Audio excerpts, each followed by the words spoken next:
In today's video, why not? I feel like sharing with you how I maintain a 100L aquarium.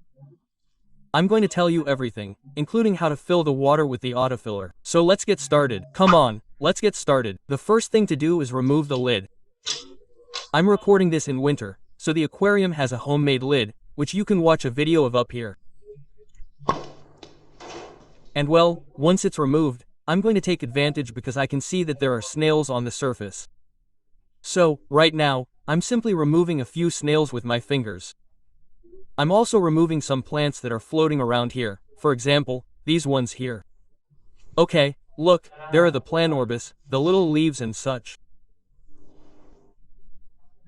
I see that there's also a snail stuck here on the autofiller. There it was, look. And that's it. Once the surface is more or less clean, even then as I do the maintenance, I see some other things, I clean them, I remove them. And now, the pure and simple maintenance that is done with the siphon, okay?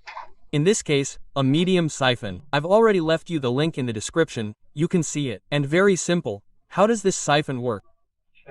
Since it doesn't have a bulb, you simply take water, pull it up a little, prime it, and when the water comes out, you put your finger in, we remove all the air that may have remained and it's ready to siphon, it's primed. So, how do I do it? Very simple. I like it, I have my own quirks, siphoning a little, for example, the Bucephalondra, okay? Remove it a little, the camera may not pick it up, but it releases some, like, Tritus dust, okay? Food scraps, whatever. So, I like to siphon this particular plant. I do it like this, very simple, very carefully, okay? Very important not to break it, not to break any leaves or anything like that. And then, a little bit like this also above the Anubias, okay? I like it, it's good, it's part of my maintenance routine, okay? Maybe some of you think it's silly, but anyway, little by little each week I do this and like it or not, the plants are a little cleaner, okay? Since it's an area that's very difficult to clean, right? Among the leaves. Then I also like to siphon a little bit here above the trunk. Now, when the water level has started to go down, notice that the microphone may already pick it up. What I do is change the direction of the filter. Okay, I put it to one side. Normally I put it to the other side. Better if it's very difficult with one hand. So I'm going to do it with two. The reason is very simple. Basically, if I left the filter outlet as it was right now, it would start to splash, it would splash the screen, it would splash me, it would splash the camera, in short, it's disgusting. So, I always use this method. When the water level drops, I change the direction of the filter outlet during maintenance, and once the tank is full, I put it back in place and there's no problem. Okay, now I'll take the siphon again and prime it. And okay, now I'll continue with the maintenance. Maybe now with so much water noise you won't hear me well, but anyway, I'm going to try to do my best, okay? I like to siphon a little bit here behind the Anubias, okay? That's what I'm saying, maybe the camera doesn't quite focus on it, but there it is, okay? Picking up, well, a little bit of dust, a little bit of dirt, okay? Detritus and such. Not exaggerating either because this is an aquarium that I think is more or less quite clean. The cleanest one I have perhaps, right? Maybe the cleanest one is the other one, but hey, it's cool. I like it too. Well, look, take a look at the Anubias. In this case, they are mini Anubias, bonsai Anubias. And well, I'm going to siphon off the little things that I see floating, okay?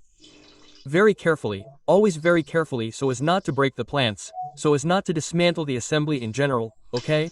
Since these plants are not buried in the substrate, they are tied to the trunk, to rocks, okay? So, if we do it too hard and the plants are not very well anchored, we can let them go. Once I'm done with this one, for example, I don't usually siphon off these Anubias, although well, since I'm here I can see that there's quite a bit of dirt. I'm going to siphon them off a little, just a little. I also see here that there is a leaf. Note that it is loose, because we will pick it up later.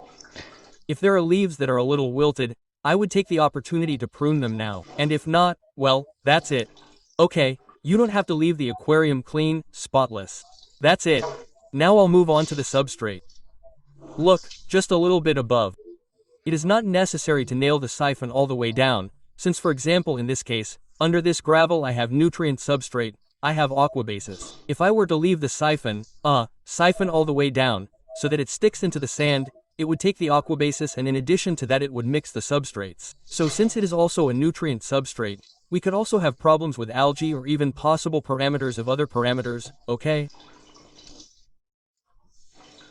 So, we simply siphon all the gravel carefully, superficially and with patience.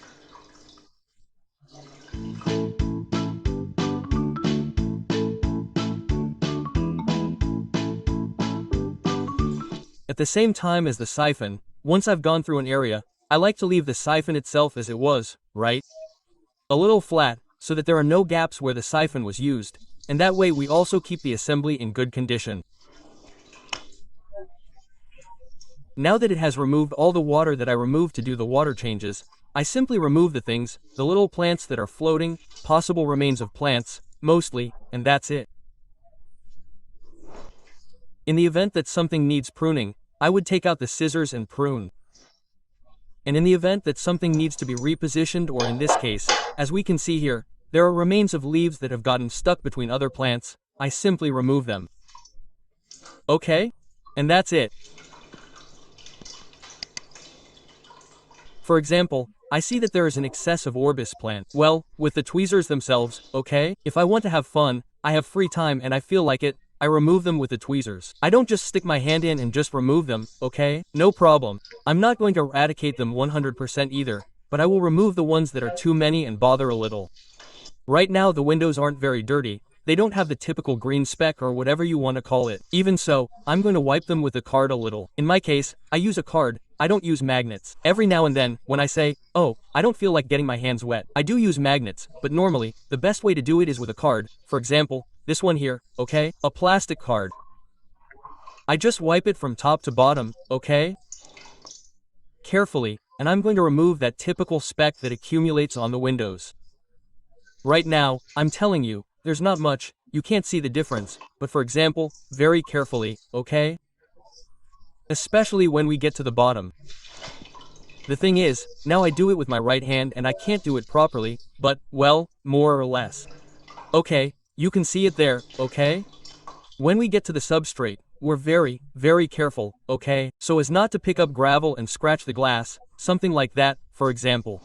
And that's it. Of course, one part that I insist on a lot is always where the surface is, since that's where the typical limescale stain usually accumulates, okay?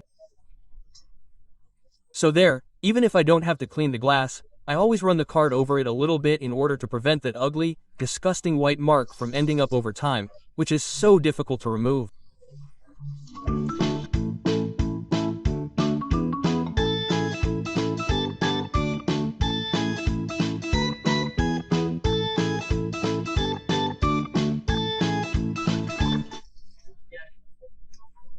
Okay, once I have everything, all that's left is to put the lid back on, which I do is leave it a little tight and then I change the direction of the filter outlet. There it is. Look, that's what I meant. Now, if I had left it like that, 1, you wouldn't have heard me at all, and 2, I would have left everything soaked by the splashes. And now the only thing left is to fill the aquarium, which in this case I use as the automatic filler. You can watch a video of it up here.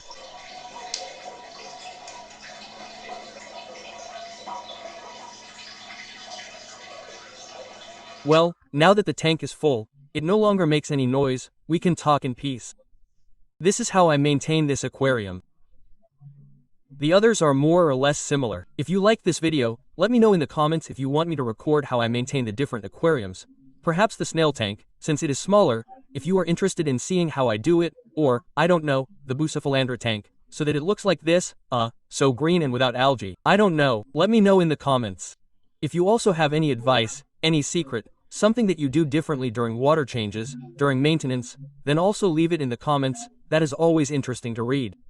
That said, I hope you enjoyed it, give it a like, subscribe if you haven't already and see you next time. Bye bye.